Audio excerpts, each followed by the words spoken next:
Give me 2 seconds. 2 seconds. Too late, man. Put Coke. Uh-huh. I put Coke. Come Coke. I'm such an idiot. That's because you guys live on your phone. All I right, you do that. I'll do the intro. do your thing.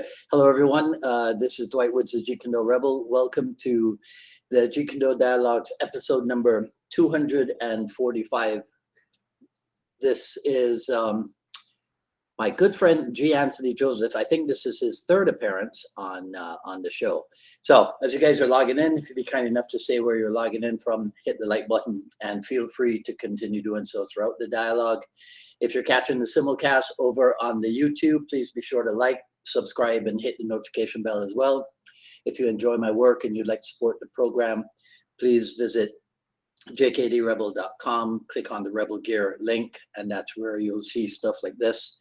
The 4 tenets of Jeet Kune Do t-shirt, long sleeve, short sleeve, sweatshirt, hoodie, coffee mug, all that good stuff.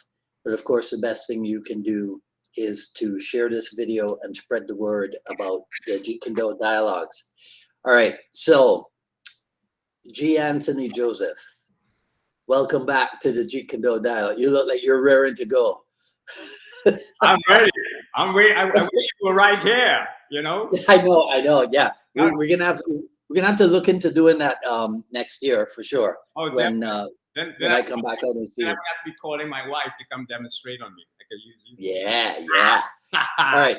So of course there are going to be people who are saying, well, I saw the postcard and it says this guy is from something called Dao Chuan Fa. That's not a Jeet Kune Do style that I know of, right? So we gotta explain your Jeet Kune Do connection. So obviously everybody knows that you and I have been friends for almost 40 years. Yeah. We met when you brought Sifu Dan and Chris Kent down to Trinidad in 1985. Yep. Right.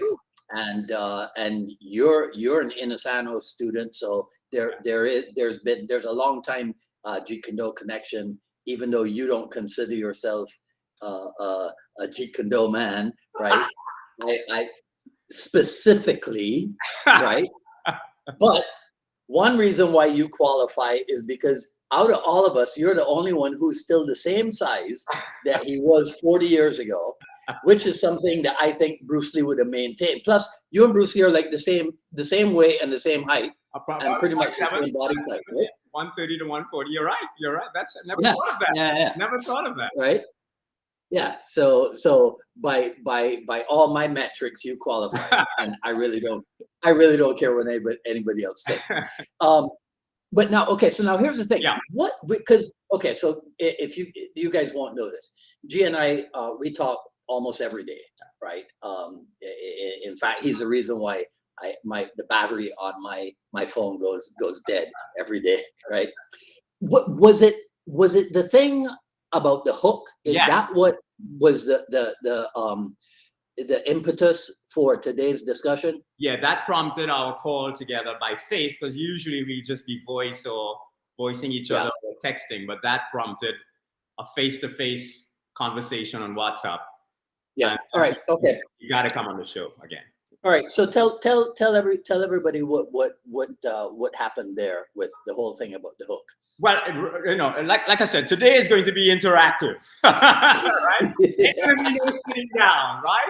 So let me pull this a little closer so that I can scream with the camera so everybody can hear me, right?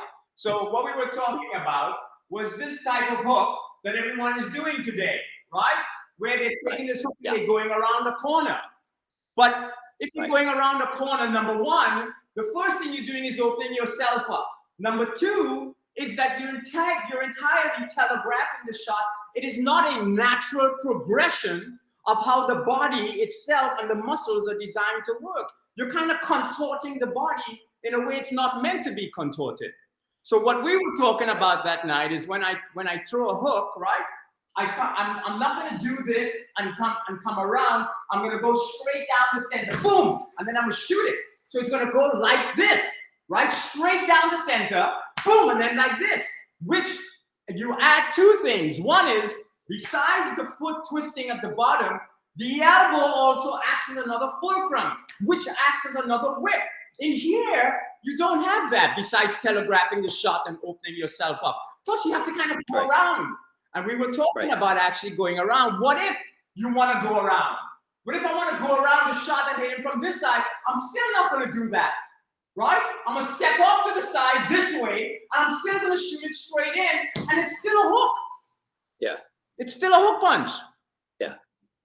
Well, see, I think that cinematically, because this is something we talked about, cinematically, Bruce Lee had to sell the shot, right? Now, for those of you who don't know, G is a working actor in Hollywood. Has been, I mean, he's been on both sides of the camera, kind of like Diana Lee in Inosanto, right? Producing, acting, directing, what have you. How many projects is it you have going on right now? Oh my like God. 7? The ones that are Disney going on don't even count. Right. So one of the things we talked about was that Bruce Lee had to sell the punches. Yes. So you got to make stuff wider, right? Because the camera has to see it. That I get. But Bruce still never did this on camera. Even when, think about it carefully, Dwight. If you look at him, you don't have to look at him carefully. You just got to look at him. When he swung a shot, he knew that if he did this, nobody would see it. So he took the same shot and just did that and swung his hand right through. It didn't go like this and make a whole friggin' arc around the world just to hit the guy in the face. Yeah. Right? Okay.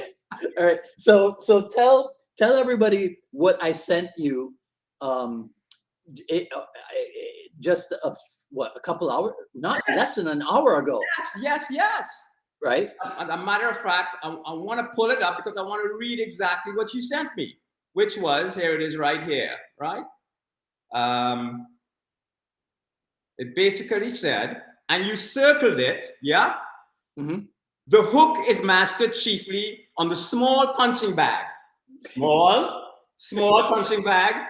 Try to explode without twisting the body out of shape. Right? What the hell do you think you're doing here? You're taking. What are you doing? Yeah. Right? Yeah. You're coming from a natural position, boom, and then you're just shooting it. Right. See, so what you guys won't be aware of is that in our discussion of what have you, I know. So G has said this famously, that if he only had one piece of training equipment, it would be that small punching bag, the top and bottom bag behind him. Yeah. And so today, I was actually, I didn't tell you this. The reason why I was on the pages of the Dow is because I got a question from elsewhere on the internet about Bruce Lee saying that the jab was the most important punch. And I was trying to correct that because he never said that. Yeah. I mean, he did have a lot to say about the straight lead, but he never actually said. And so while I'm looking that up, I go, you know what? Let me see what he says about the hook. And there I found it. Right? Yep. The thing about training it on the small bag. Yes. Right? So, okay. So tell people what we've been saying about why is it that everybody's doing this? Well, you told me something I really had to consider. Is it because everything is on video now that everybody's watching that we want to make a point that here we come? No, because people are still trying to do that in the ring. Right? And they're still doing it when you see them personally training on their bags. You see them still taking this arc and this wide thing. So Dwight, I really don't know the answer to this. Yeah. I don't know where this thing came from. Like I told you, it's because they're putting themselves out there. They're putting themselves on display. And so when you put yourself on display, you want to make sure that people see what you're doing. Yeah. So everybody's going in the wide loop. Yeah. Because and plus, it looks good. Yeah, but you know what I mean? at the same time, for all the JKD practitioners on here, Bruce's Jeet Kune Do meant basically what? The way of the intercepting fist. He would have loved for you to do that hook against him. Right. Because you would have stood and gone right down the center before you even had a chance to bring up your hand around. Like a lot of the, not exact, well, yeah, to a certain extent. So tell people now where on Instagram they can see all the videos that you put up? Well, simple. At G. Anthony Joseph. Where? Right. G. Anthony Joseph. Right. So he yells at people every day about. Scream. He yells at people every day Like, about. right? Scream. Good grief. Because I love people, Dwight. Yeah. Right. Them get it wrong. Okay. And so he put together a compilation of boxing clips of people being hit with both the rear hook and the lead hook. Exactly. Right? That really show that old school boxers were not into that thing of looping to the target the way everybody is And I'm doing about it to, today. and that video was sent to you privately. I'm going to post, that's going to be posted this weekend. I haven't posted. Okay. But Okay. absolutely, Dwight. Yeah. Especially Tommy Hearns. Mm-hmm. Especially that he knew exactly how important that elbow was. He knew exactly how coming down that straight line was and how to turn that elbow back in. I mean, he was the one, the two. There's one person I would never fight, which is my teacher.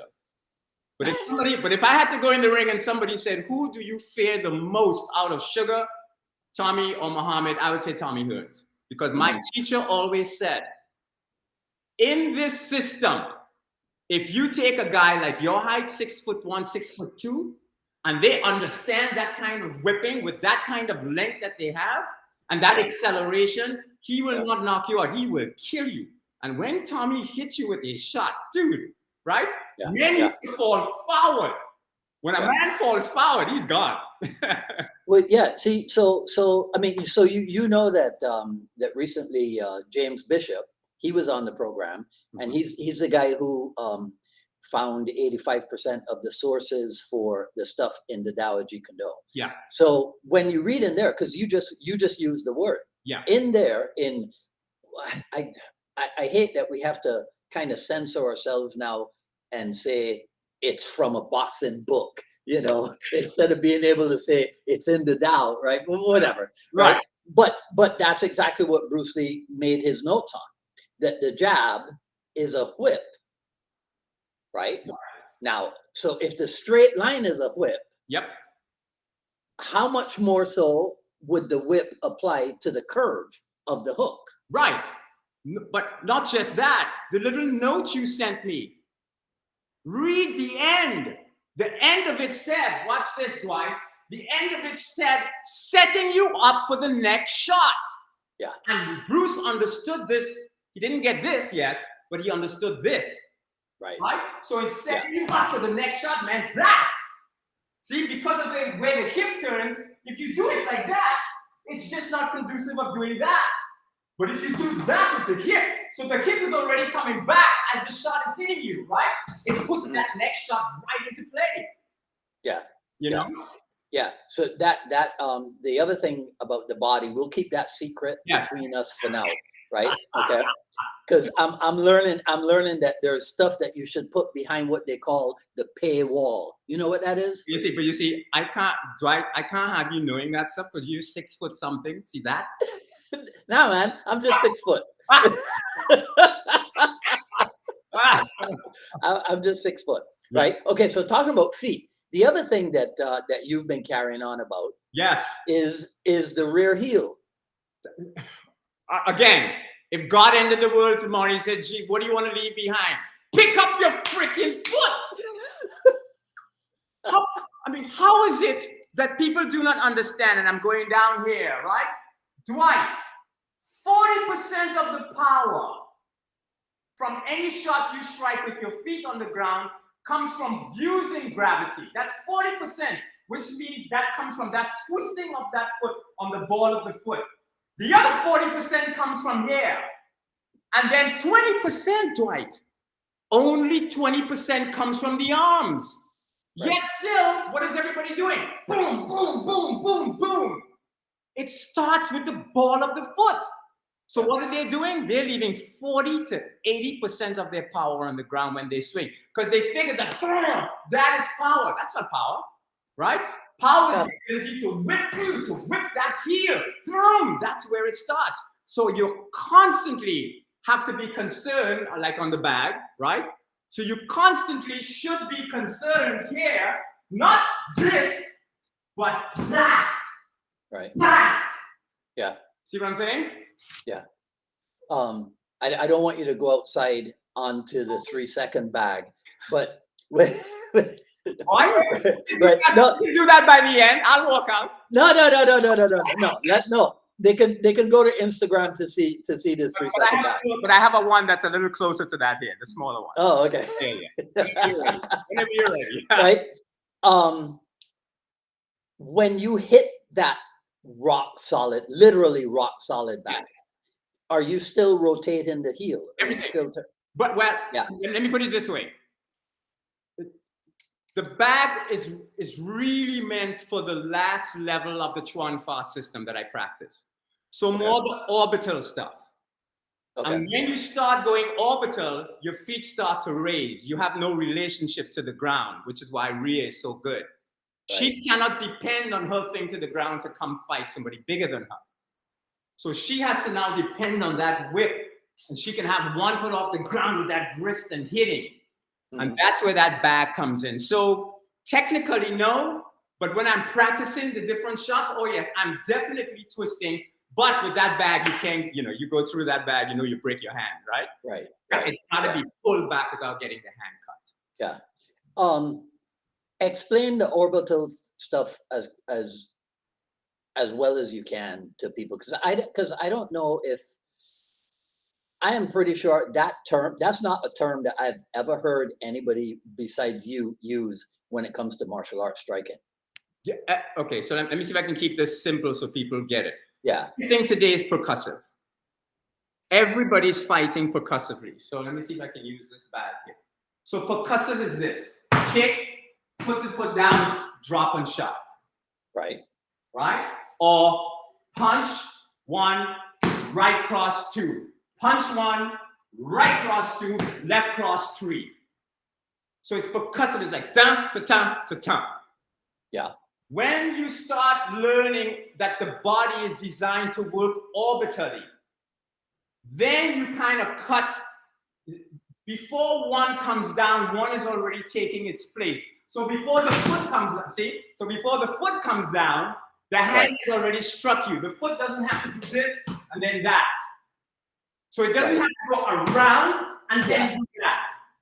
Yeah. It can go bang, bang, like that. Does that make sense? So if I'm coming at somebody with a jab, so in the basic part of our system, you're going to come to somebody with a jab and a cross and a hook just to get the idea of how to move the body. Right. Once you start getting orbitally, it's going to look like this. This jab will not come back to just shoot this hand. It is just too dangerous. Orbitally, what will happen with this hand, it will do that. It will do that. It will kick you and do that before that comes in. So it's clearing the area just in case the person is coming and not just opening it up like that. Is that animal based? Yes. Yes, that's the final step before you get to the 9 animal system of the system. Right. Yeah. See, I think that is the kind of thing that in JKD we completely ignored. I mean, I don't want to speak for anybody else. I'm glad you but I know what you're gonna say. Go ahead. But Dwight, look at the pictures of Bruce with the animal. I know you, I know you. But I come up with something better than that. Okay. But boy, you finish. Right? I know you because that was the other discussion we had. You're like, Dwight, why does Bruce have so many pictures of all these animal shapes and the forms and what have you? Right? Exactly. Not to mention, I always said if he had lived, he would not have gone the direction I think that JKD has gone in. Because when you look at even if you look at his on-screen stuff, he didn't just stop a kick and then back up. Right. Watch what his body would do. He would stop a kick and do that. See that?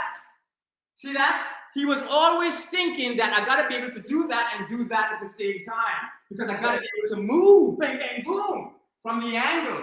He would not have gone down the percussive road that everyone has gone down. And I've looked at this over and over in the way, watching the way, you could see it. You could see that he was already thinking about that. I could be wrong. I could be wrong. Yeah. Interesting. I mean, but that's the thing, you know. I mean, so that's one of the ongoing discussions, right? And I tell people all the time, none of us know. Yes. None of us know, right? And I mean, intelligent people try to guess based on evidence, but then we got the dummies out there who just project all their wishes onto Bruce Lee. Yeah. Right. Yeah. You know, which is one of my pet peeves. The major pet peeve I have with how JKD is and its people is just this. It's just one major thing. Bruce Lee, even though I keep saying that I'm not a Bruce Lee JKD practitioner, to me, he was the Shakespeare of martial arts. He was not meant to be talked about. He was meant to be demonstrated. Shakespeare was not just meant to be spoken. It was meant to get your ass up on a stage and say the lines and move. Okay, guys, remember he's a classically trained actor. Okay, so Right. you have to forgive him. To me, Yeah. what the JKD people are doing, they're talking about all these theories and doing all of this. They're doing this. Despise me if I do not. 3 great ones of the city in personal suit to make me his lieutenant. Okay, that's talking Shakespeare. Right. But if I say to you, despise me if I do not. 3 great ones of the city in personal suit, you know, you get the gist of what's happening. Yeah. Well, didn't Bruce Lee say we need emotional content? You just need to freaking get up off your ass, get fit, and move and demonstrate. Stop talking. Yeah. Right? If somebody comes and asks me something, I am ready to demonstrate the damn thing. I don't want to talk about it. So you guys won't know this, and you can't really tell, but since one of our conversations about fit and what have you, because I told him, I am so jealous that you're the same size, because I used to be your size. Remember? Yeah, of course. You were skinny. Right? You were skinnier than me. Right? I used to be your size, but then I moved to the big country and I lost it, you know. But I have to tell you this, I checked. I have lost 7 pounds since we had that discussion. No. Yes, sir. Yes, sir. Wow. Yeah. That makes me happy, baby. Right. Right. So yeah. So we'll see. We'll see how by the time I get to you in LA next year, who knows? Yeah. Right. And I think that's the second pet peeve I have. You started off the podcast like that, the fitness aspect. I don't listen to anybody in Jeet Kune Do, to me, with the exception of you and Marvin, because that was the first most important thing Bruce discovered. If you ain't fit, shut up and go get fit, because all the stuff you know is going out the door for the first 10 to 15 seconds of a fight if you're not fit. Yeah. That was his mantra. Right. And his pictures prove that, though, Dwight. Yeah. Definitely proves that.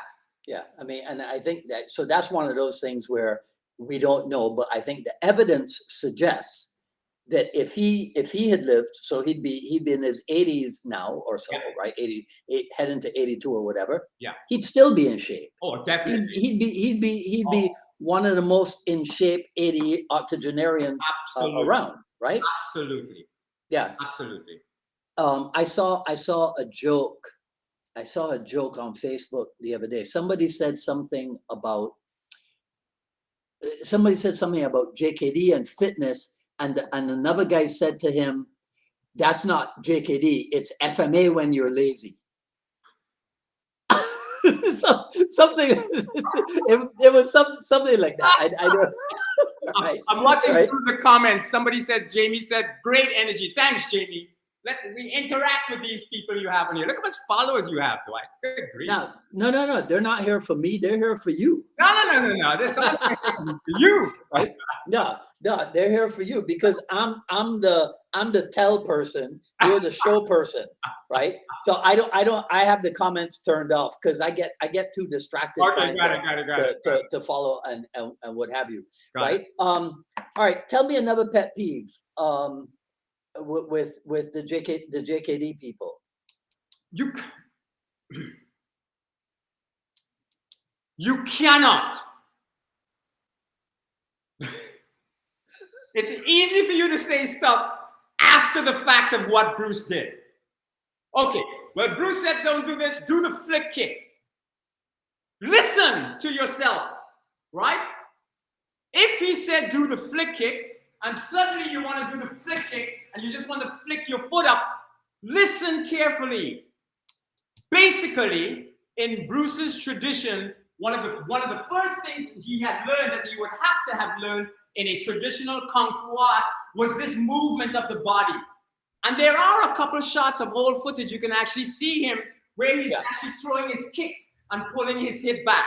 Now, did he come later on to maybe doing the flick kick to maybe save and make it more efficient? He may have, or he could have, or wherever that came from. It doesn't matter. You cannot start at the flick kick, because if he did the flick kick, it would have had remnants of where it came from and the power base, which was the hip. So even if you're doing the flick kick, the hip is still going to be there, but not if you ignore where it came from. All you're going to have is a flick with zero power. So you think a lot of people are guilty then of trying to copy the Bruce Lee end product without doing the work that he did? I'm going to quote you what my wife said yesterday. She said, "Gee, they are imitating rather than recreating. Mm-hmm. They want to look like how Bruce looked, but with no power base, hence why their flicking kicks look like that." Right. Yeah. Right? Yeah. And Dwight, that's a concept that encompasses so many things. Yeah. Yeah. Did I send you some Adam Chan Kung Fu stuff when we were talking about the orbital? I can't remember. Can't remember. Yeah. In any case, he said something. He said, I heard him say something today, right, about training. And what he said is that nobody wants to train to develop their attributes, right? Everybody wants to develop their techniques. Right. But nobody wants to train the attributes, right? Nobody wants to train. So the definition of attribute at Unified Martial Art Academy is the qualities which allow skillful execution of the technique. Yes. Right. Yes. So I was saying, I want your take on this. Yes. Because you've observed the never-ending argument between what they call the original Jeet Kune Do and what they call the Jeet Kune Do concepts, and you already know that the answer is not two, right? But I was thinking about this. One group is correct in wanting to develop what Bruce Lee developed. Mm-hmm. They are correct. Right. But they don't go about it the right way. They go about it trying to come in at the end product. Right. They don't go up the ladder. Right. You see? Yeah. The other group does try to go up the ladder because they will go train in stuff. Yes. But the problem that the mistake, in my opinion, that they make is that they don't take what they're learning in those other systems and bring it back into Jeet Kune Do. They keep it all separate. Okay. Oh my God. I am just, you were just freaking brilliant, because this was if we only had a minute for this show, this is what I wanted to touch on. Right? Exactly how you said it. I'm going to make it even more clearer for everybody that's on here. Bruce didn't want to mix martial arts. He wanted to blend them. That's why he started moving the way he moved. He didn't want to go from boxing and then Thai kicking and then to wrestling. He was trying to find a way to blend it, Dwight. Mm-hmm. So it became all one transition. So now you have all these JKD people running all these different systems. And it's like all these separate systems, when you see them, one goes to trapping, then another one goes to wrestling, right? That's not what he wanted.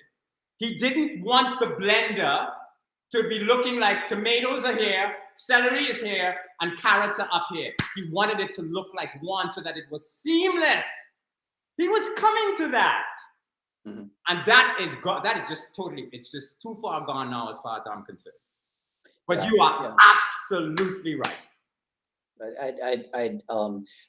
One of my Facebook friends just got he just got his copy of this, Oh, right? yeah. You know, and I told him I hope he'll report back to me. Yeah. But I told him it just might become his favorite Jeet Kune Do book of all time. Oh, wow. You know, because it's a book that was written before the seminar industry blossomed. Right. You know, and a lot of things had to change when the seminar industry blossomed, because it's not possible, right? So, Yeah. so okay, talk about teaching, Yes. right? Talk about teaching, because my contention is that Sifu Dan realized, it was not my contention Yeah, actually. yeah. It was a realization that was foisted upon me. Sifu Dan realized that on seminar, you can't do the cultivation of the attribute. There's no way. You got to show them the techniques and show them the commonalities behind the techniques, right? Okay. Yep. But in class now, so Yep. you had a fearsome reputation as an instructor. Yeah, yeah. Right?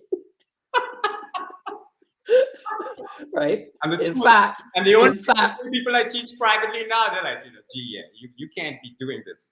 yeah, You can't be right? Yeah. In fact, it's surprising that anybody stays with you.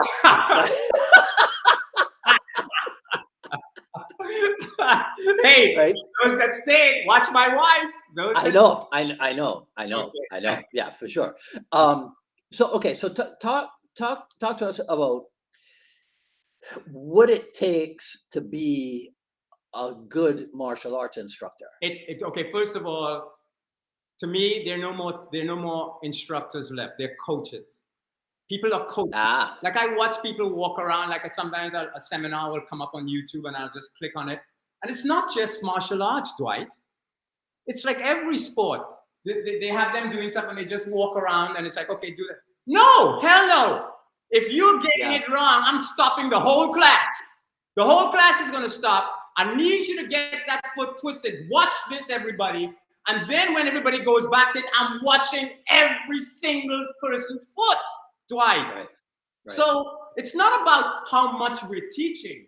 It's how we're teaching it. We're like trying to give him more and more and more. And nobody's mastering anything. What did Bruce say? What did he say? I don't fear the man that has 10,000 different moves. I fear the man that takes one move and practice that move 10,000 times. Yeah. Right. I had a viscerally violent reaction when I noticed that damn word coach was sneaking into the martial art world. I really objected to it because I mean, maybe I'm wrong about something, because I mean, if you talk to NBA players and NFL players, they love their coaches. So there must be something to it. But I just didn't think that it was correct terminology for martial arts instructor. You are, and it's not even instructor, Dwight. It's teacher. You are there to teach somebody not just about martial arts, but how life connects to martial arts, how your life and your mental mind connects to the punch you're about to throw. That's a teacher. Yeah. So you want to hear something? So I have an older private client, right, who goes to work early in the morning, like 5 o'clock in the morning. Yeah. Wednesday, he's walking over to his store, and he sees this one guy cross the street. Yeah. And then something just tells him, look behind you, and there's a second guy. So the guy walks up to him, right? Buff guy. Yeah. And says, give me your phone, give me your wallet, give me whatever. Right? Oh, wow. And Juanito goes, I don't think so. All right. And the guy's like, what? You're not scared? And Juanito goes, no, I don't think so. Yeah. Right. And so then he was standing like this. So then he turns to the side like this, right? Yeah. And one guy says to the other guy, leave him alone. He knows something. Oh, right. I had Rhea in the car with me one day in Trinidad. And we were always going through self-defense stuff in the club too. Right. And these guys were upset that I cut them off on the road coming up Marval Road. Four guys in a car. Yes, Ria and I up to the house. Came in our driveway. And I got out of the car really quick. And the first thing I did, as they were approaching, was I put my left foot forward, and I just stood like this. And the guy says, "What if?" And he started to cuss something, and all the other three guys are around, right? And the other one looked at him and he said, "Let's get the fuck out of here. This guy knows something." Yeah. Right. Right. So I mean, so a major part of our session yesterday was Juanito, I mean, almost crying, thanking me for saving his life. Absolutely. Absolutely, Dwight. And that's a teacher. That's a teacher. Yeah. That's a teacher. Yeah. Absolutely. And I think if we want to take it just one step further, okay, you're a teacher now, like somebody's about to teach, and you know how to make sure everybody gets to where they need to get. It's too much, Dwight. Yeah. Teachers today have to understand that. Okay, so I keep saying I don't do Jeet Kune Do, but people are looking at this and saying, "Well, my God, but he moves just as good," or whatever, right? They have to understand that the sun or the earth, whatever it is, spins around at 67,000 miles an hour. That's an objective reality. No matter what you do, you can't change that. If that stops, we're dead. But within that world, we can now do whatever we want. It's the same with combat. If you go back in history and you read all of the old books, 1867 and 1906, right? You will see that combat has its objective rules. Just make sure and inject that into them initially, because those objective rules will never change no matter what style you go in afterwards. Bruce got that. Bruce got that. And that's what amazes me most about him in the 1960s. Mm-hmm. You know? Well, I mean, yeah, because he was, for however it happened, right? However it happened, he's a guy that was dialed in, as some people would say. I think your daughter would call it based. I think Jimmy would say he was based, right? Right? What did she tell you the other day? She watched her mother. She watched a video of her mother and said she wants to pay you. I got a text from her. She said, "Okay, enough. I want to pay you twice a week to teach me." I said, "Oh, please." I said, "Your mother is too good. Give up." Right. But that's a hell of a thing. Imagine that, right? Imagine your wayward daughter being impressed and inspired by her own mother. She loves when it comes to she loves right to come train with her father. That's a That's a that way, right? That's the thing. That way. Oh my gosh. Yeah. Thank you, Dwight. Oh my goodness. Yeah. So okay. So all right. Let's do two things. I'm afraid that you'll lose the connection if you go outside to the 3-second bag. You want to try? Yeah. If let's try. I mean, let's see what happens. It's not dark in LA. It's getting dark here in Miami, but I want people to see this bag. I want you to tell them about its construction and what have you. Let's see if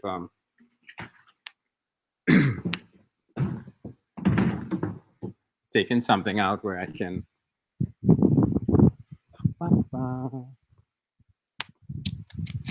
How are we so far? Yeah, we're good. We're good. Yeah.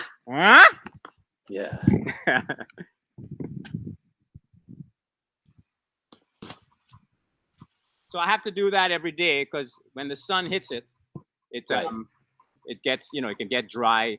I go through these all the time. They get dry, rotted. Okay. Yeah. So just tap it with your fingertips so people can see it from the side. Yeah. All right. Right. Yeah. Slap it so people can hear. Yeah. It's like rock. It's a piece of rock. You can't. I mean, if I hit my elbow, you cannot dent this. I can't wait to hit it when I come see you, but I am also afraid that it will bite me.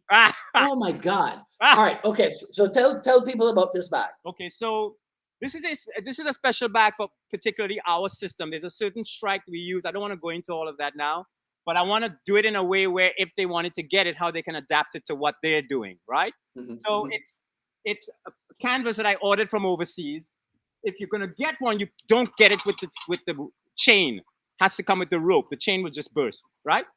I stuff it with sand, and then I do this, and then I stuff it again until it gets hard, and then I tie it up. And there's a trash bag in here because I don't want the sand to sit against the canvas to rot Right. quicker. Make sense? Right. So then right. I get it like rock. So what I try to tell people is, if I'm in a street fight, it's not going to be combat like in the ring. You have to hit somebody, 2 or 3 people. You got to hit the first person hard enough to take them out, know Mhm. that you're going to kill them or knock them out, because you want the other people to run. You don't want to be fighting 3 people. So Right, this yeah. bag is designed for 2 things, Dwight.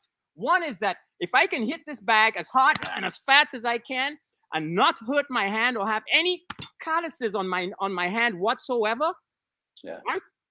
What it's showing is that I know how to strike empty hand in and out. Even if I'm throwing a hook, Dwight, it shows that I'm hitting. It shows that I'm hitting at a point, which is what every strike is. Even if it's a hook or uppercut, it's a point you're hitting at.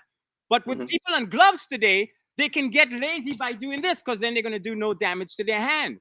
If you Ah. hit this thing, if you hit Right. this thing wrong one time, and I hit it wrong sometimes, all the time. If you hit it Mhm. wrong one time during a session, you'll see blood on the bag. It cuts you instantly. Yeah. You have to hit it right all the time. And when people come to visit and they understand that and they start to hit this bag, this is heavier than the big UFC bag in the house, by the way.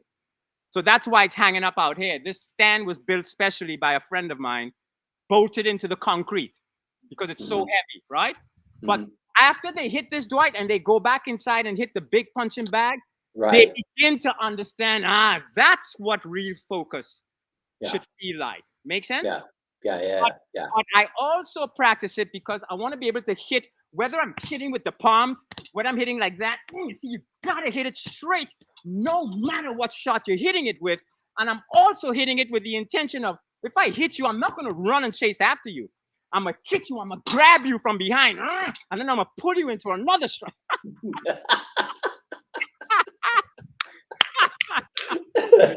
All right. All right. Right? Yeah. Is that enough? Yeah. Yeah. Yeah. You want to go back inside? But see, but now I feel bad. I must have been hitting wrong because I still have this. Yeah, you shouldn't have any marks, but it's one of the things people have to understand. When you learn to hit properly and you learn to snap at a point, Yeah. right? You should not have like how I break the coconut sometimes, hit Right. it or hit like this.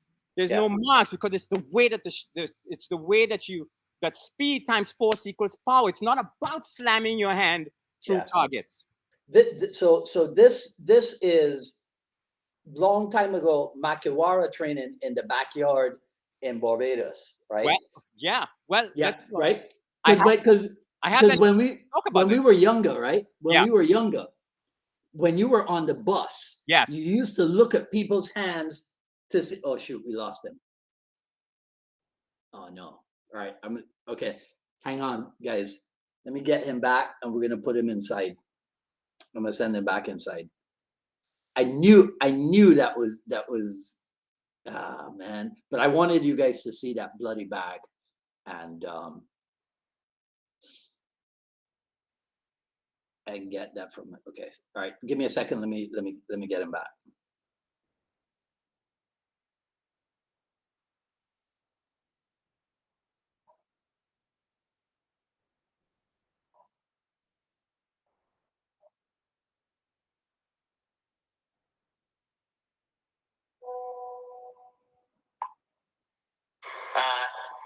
Don't know what happened. Let me see if I can log back in.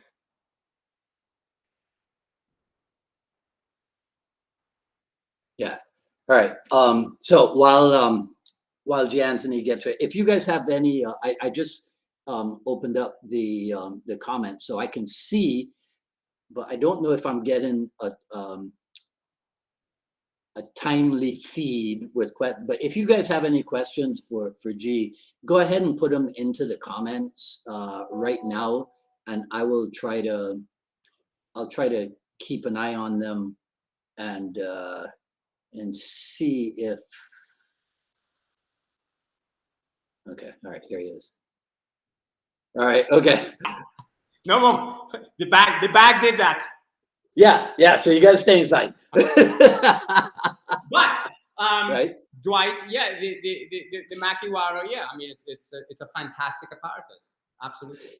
Yeah, but no, so there's two things when I come out that we got to work on, right? Hitting that bag, Yes. and then the orbital stuff. I think right? I think we'll enjoy that together. Yeah. All right. So I asked, maybe you can see better than I can. Yeah. I asked people if they had any specific questions, but where are we? I'm looking through some of the comments also on the side. Yeah. Flow between each shot, Jamie, is that his name? Jamie.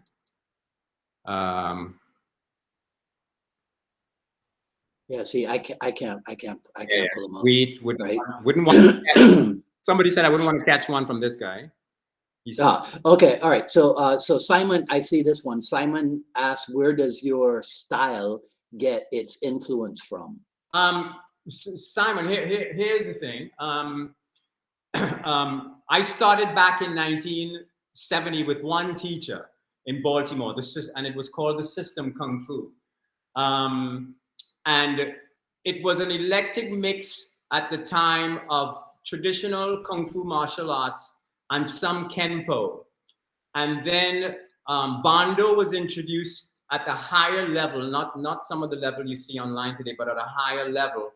And then the animal system was introduced. And that's all that my teacher does today. And as a matter of fact, he does not even think I should be even practicing the kind of stuff I'm showing you guys. He said I should really just stick to the animals. But again, he's like, Bruce, like how you guys are after the fact. Oh, that's easy for you to say after the fact. Right. Yeah. You know. Okay. So when in '85, yes. I remember. Was it Snow Leopard? The snow tiger. Yeah. Yeah, and there's been a lot of controversy as to why that happened, why the breakup happened, and I don't even want to go into that, but we're actually still dealing with the fallouts of that today. Yeah. Oh, well, you know, like I said, everything's fine until the humans get involved. Absolutely. Right? Absolutely. Yeah. Okay, so let's see if love this episode, Dwight Woods, Larry Moore. Thanks, Larry. Yeah. Okay. So Liquid Shinobi. That's one of your guys. I don't recognize that guy. Strikes, use chi, and yes. Yeah. Oh, nice for him to be on here. Very nice. That's actually a very good question, Dwight. What he just asked. Yeah. Because I think this is one of the aspects, Dwight, that coaches don't do anymore. Which is, if I'm showing you a jab and I say hit this, right? And I say, what are you doing? I said, hit it with a jab. And they're going to hit it with a jab. I said, what are you doing? They said, I'm hitting with a jab. I said, no, you're not. You're just hitting it by pushing your hand out and pulling it back. I got to see your mind in the shot. I got to see that you believe that this jab is going to put the person down. Intent. With everything we do. That's what makes us martial artists. We don't learn to fight. We learn to be martial artists. At the end result is the fact that we can throw our hands and feet and take people out quickly. But that's part of the martial arts. What's your take on Bruce Lee and internal aspects of martial arts? I think. Go ahead. Go ahead. You say it. All right. I think that because he was let's call it a product of the 60s. Yeah. I think that he deigned to talk about it outwardly because it wasn't hip enough, right? Yeah. But I think that behind the scenes, there might have been stuff going on. You know what I mean? He could tell you guys all he wants. Oh, Dwight, you don't need to do this classical stuff. No. You don't need to put your head down and practice and put your head and practice in a pond and meditate. Yeah, you don't need to just go and run and skip rope. Yeah, right. While he's doing that stuff at home, I bet you he was. Yeah. I bet you he was. He was definitely meditating. He absolutely. You know how I know he knew about how much internal it was? They said that he had a say in rewriting some of Enter the Dragon. And he was the one that wanted to put that scene in the beginning with the child, the kid. And that was not about doing a proper sidekick or a punch. That whole scene was not about that. It was about emotional content. Right. Try again with me in relation to me and what's standing in front of you. Right. That's martial arts, baby. Yeah. In I think it's in Sifu Inosanto's book, Absorb What Is Useful. He says that that way down on Bruce Lee's daily calendar was a section for meditation and mental cultivation. He telling all it far down. He doing that before he come to the gym. Read between the lines. Yeah. I think that as Dan Kenny would call it, the foo-foo stuff. I think the foo-foo stuff has been so de-emphasized in Jeet Kune Do, and people have split off from it, almost as if it's like, well, if you meditate and if you work on the development of chi energy and what have you, you can't really be a fighter because that stuff will make you soft or something. I don't know. It's all right. It's one. Yeah, I mean, it's one. Yeah. It's one and the same. Yeah. It's all. That's the big thing. I still don't understand why there are people who are so intent. Yes. On separating aspects of Jeet Kune Do. That's it. That's it. Like that's it. In fact, it's separated so much that you have lost the essence of it. You've lost the essence of it. You've lost the intent. If you're trapping, you've lost the intent of putting that hand right here, boom, and hitting with the back fist. You've lost the intent of it, right? Because it all connects. Yeah. All right. Yeah. Okay. All right. What else can I get you in trouble? Anything you want, baby. Right? What else can I get you in trouble with? Some of your comments, you guys are great. Thank you, Simon. Yeah. Let me see if I can't read them. All right. Yeah. Okay. All right. Let's see. I think that's enough. That's enough. What I'll do is okay. So let's finish with this. Everybody who's still on here, tell me if you want him to come back and show some more stuff. Right? We'll give him a couple minutes to because if I had somebody here, one of my other pet peeves, even though I don't do it in my system, was the trapping aspect. But I need somebody. I would have needed somebody here to actually, to show you what I mean. I do have a question for you. Because I watched you and Rhea doing the one focus mitt thing, yes. Right? Okay. Yes. Now, to be honest with you, I am not a big fan of having them hit the focus mitt and then I chase after them with that same hand. Right. Because I think that I can chase after you faster. Yes. But based on what you said a few minutes ago about how when this hand goes out, this hand doesn't have to wait until this one. Now I get it. Exactly. Right? You might. Okay. All right. Run. If you try to counter it, you're gonna run into that. Yeah. But before we go, let me get that quickly. Right. So. Okay. So one bad, and let me get the other one up in here, wherever it is. So let's pretend. Oh, here it is. I got it. So typically it's 2 pads. Right. So what you see today is, and this goes with, I think, how Bruce was already thinking. You put a pad in, they go jab, jab, jab. Okay, jab, cross, hook, right, or whatever. Swinging over their head, jab, jab, jab, jab. Hell no. That's why they look good in training, but as soon as they get in the ring, it's all over the place because a fight doesn't happen like that. So if you come in here and I'm training you with these pads, and you hit this pad here, I'm gonna be smacking you upside the head with the other one. Or if you hit this here, after you hit it, I'm gonna come back, hit you with the body, hit you in the face, put it back up here, have you, and then sweep your legs out from under you. That's how a fight happens. Right. And you have to get that while under pressure and moving and keeping it clean and tight and not going so wide, keeping everything down that center.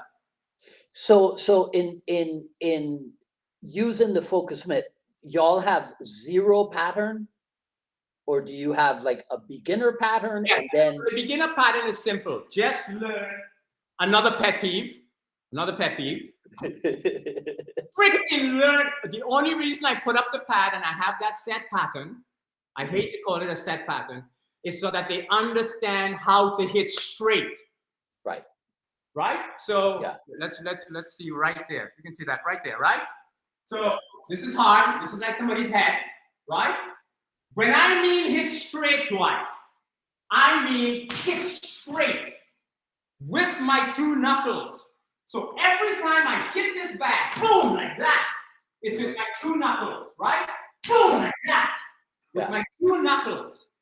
So everything else I hit after that, even if I'm going around or I'm coming up, you're going to feel like a friggin' bullet penetrated your skull.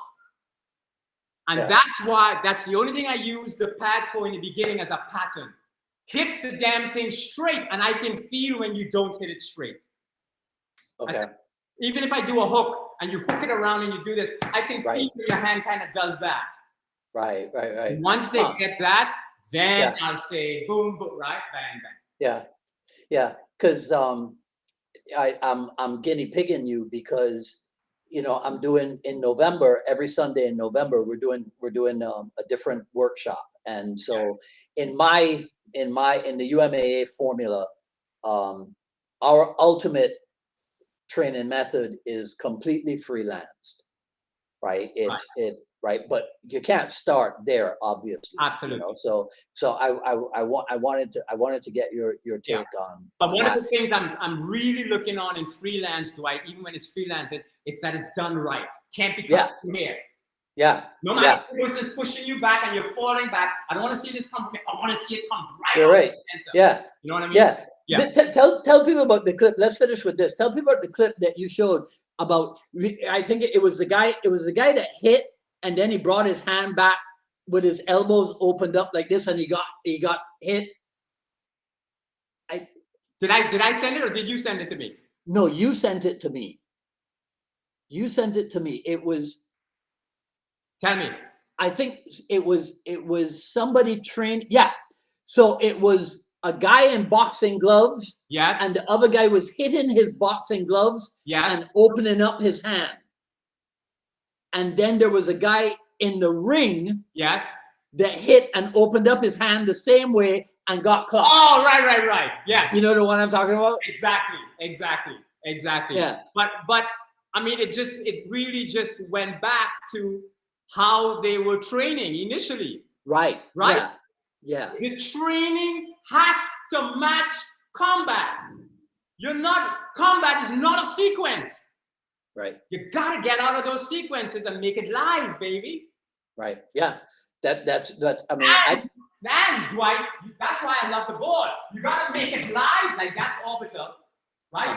So you'd see a shot, right? Boom, and then an elbow. But orbital, bang, bang, right? 1, 2, or 1, 2, 3, bang, bang, bang, 3 shots in one move. Yeah, but see, all the Jeet Kune Do purists can go, I never saw Bruce Lee do that, so this is not valid.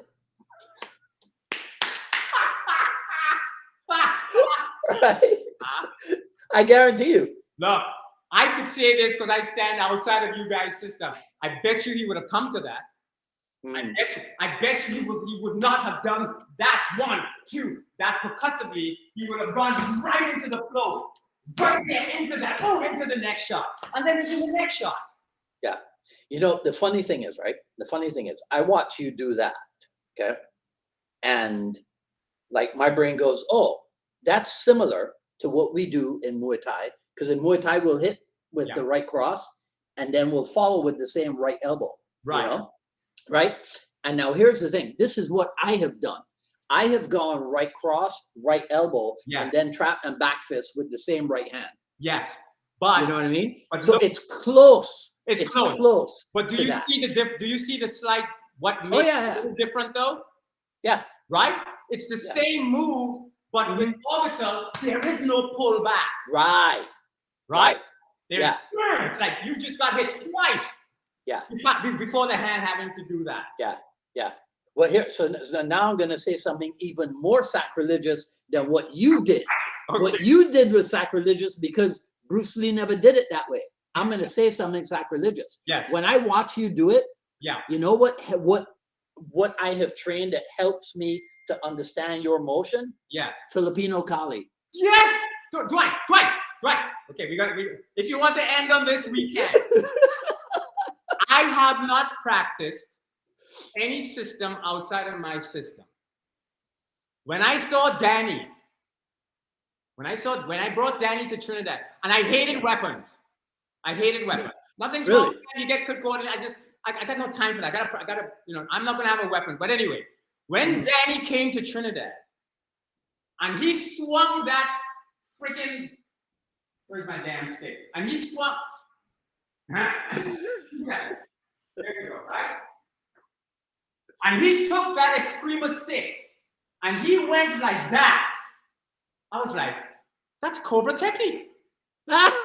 He just did a Cobra technique with a stick. Yeah. Why don't they do that stuff with their hands? I had to learn that. And that's how Danny and that's how after years later when I went to study with him, Yeah, absolutely right. Yeah. Yep. All right. Okay. One of your people. This has got to be one of your people. Yeah. Sacred Arts Ascension. What's the best internal training to do? Meditation, qigong, yoga. Sacred Art. What is the best internal training to do? Meditate. I think it kind of depends on the individual and what they find translate. It must translate. Mm-hmm. You can't have something where, okay, like for me, it's this. Let me tell you what for me is this. I'll give you an example in how I rehearse. When I have 2 auditions I got to go do after this, right? Mm-hmm. Everybody got to go to a quiet room and study their lines. And when you're on a set, it's like mass confusion all over the place. It's not isolated. Right. So to me, my meditation when I'm studying something is I want the noise. I want the child to be running around the house. So in my martial arts, that's what I want, that kind of confusion. Yeah. And to be able to have that confusion and remain steady inside. Yeah. So that you can't even see on the person's face they're under pressure. Yeah. That's my kind of meditation. So even if I'm taking my time and I'm in one spot and I'm breathing and I'm meditating, I'm thinking about all the different confusing things going on at the same time because it's gotta match what I'm about to go do. Right. One of my favorite Bruce Lee sayings, even though I can't find where he said it, is approximate the reality of the situation. Absolutely. Absolutely. I've used that for years and I attribute it to him, but I can't find the location of where he said it. I think the whole world, everybody admire Bruce. No, they don't. If you admire Bruce, you wouldn't be doing all these damn sequences in a gym and then trying to go fight in a ring and then you look so sloppy. Right? That's not what he wanted. Yeah. It's got to match. It's got to be the same or else you're swimming on dry land, as he says, right? Yeah. You're doing something about combat rather than combat, right? Rather than combat itself and all the drills. That's a drill right here, but it's like I'm seeing something coming at me before I move and go. Yeah. Yeah, no, you're right. The drills they lack realism. That's the problem. Bruce had the best way of saying it's alive, baby. It's alive. Right? It's boom. You throw a punch here, the guy's coming back. Right. Boom, you gotta move your head out of the way. Or you throw a strike Yeah. and a kick is I gotta block over here and then come back and hit it this way. It's alive. Yeah. Woo! All right. Okay. That's enough. Okay. Love All you, my friend. right. All right. So you gotta go film 2 auditions. Yeah, just did two auditions today and Okay. and one call back tomorrow. So I'm good. All right. It- Well, I'm sure we'll talk. I'm sure we'll talk later before the end of the night. yeah. Come back to me. Love you guys. Mwah. All right, man. Thank All you right, to all G. these beautiful people. Simon, Larry, Liquid, Simon, Larry, K, Sacred again, KD. All right, guys. Peter. G, thanks so much, man. All Love right. you, my friend. Okay. All right. I'll talk to you soon. Take care. Bye. All right. That's my boy. I'm glad you guys were able to chime in and see 2 West Indians having fun, old talking and what have you. All right. So that's it. Episode, what was that? 245 of the dialogues. Yeah. Okay. All right. So you guys know the deal. Like, comment, do all that stuff. I'll ask G to take a look and see if there's anything else that he or I need to answer. Check him out, G Anthony Joseph on Facebook, and then on Instagram, because I think he's more active on Instagram at G Anthony Joseph. Follow me on Twitter at Dwight Woods, and I think I might become more active on Twitter since the Chief Twit is now at Twitter headquarters. And follow me on Instagram at Dwight D. Woods. At paypal.me/UnifiedMA Miami, you can get the Jeet Kune Do Journey Volume 1, the raw but edited version. paypal.me/UnifiedMA Miami. And okay, I don't have details for next week's dialogue episode, so I'll pass that on to you during the week. And if you're in Miami, or if anybody on here is in Miami, from Miami, or will be in Miami any Sunday in November, I'm doing a series of workshops every Sunday in November to commemorate Cedro Bruce's birth month. You can find information on that on Facebook, or just message me or email me at jkdrebel@gmail.com, and I can get you information on that. And that's about it. So if I don't see you next Wednesday on the I Love Jeet Kune Do broadcast, I'll see you next Friday when we have another episode of the Jeet Kune Do Dialogues. Until then, this is Dwight Woods, the Jeet Kune Do Rebel, signing off. You guys have a great weekend. Enjoy Halloween if it is this is Halloween, right? I always get that stuff mixed up, right? Anyhow, okay, all right. So until then, you guys take care. Talk soon.